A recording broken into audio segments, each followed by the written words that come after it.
1400 കൊല്ലം മുമ്പ് ഇസ്ലാമിന്റെ ശത്രുക്കളുടെ പീഡനങ്ങളും അവരുടെ അക്രമങ്ങളും സഹിക്കാൻ കഴിയാതെയാണ് ആ ബദർ നടന്നതെങ്കിൽ പടച്ചവനെ ഞാനും നിങ്ങളും ജീവിക്കുന്ന ഈ കാലഘട്ടം ഒന്ന് ചിന്തിച്ചു നോക്കടോ.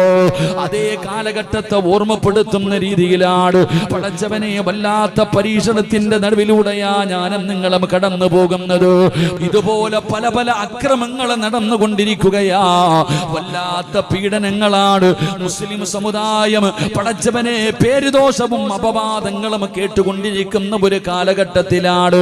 അങ്ങനെ ഒരു സാഹചര്യത്തിലാണ് ഒരു ബദർ നമ്മളിലേക്ക് കടന്നു വരുന്നത്.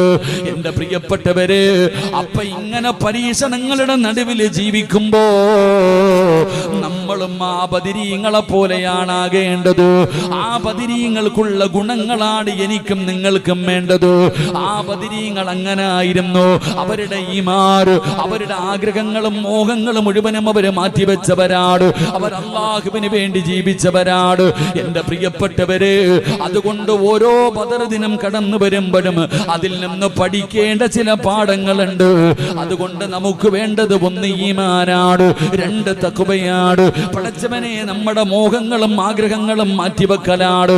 ആ ബദരീങ്ങളെ പോലെ ചിന്തിക്കേണ്ട സമയമാണ്. അസ്സലാമു അലൈക്കും.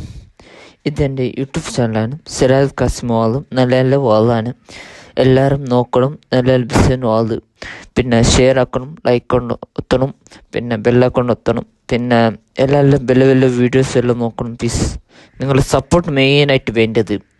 പിന്നെ നിങ്ങൾ എല്ലാവരും ഷെയർ ആക്കണം, മാക്സിമം ഷെയർ ആക്കണം, മാക്സിമം.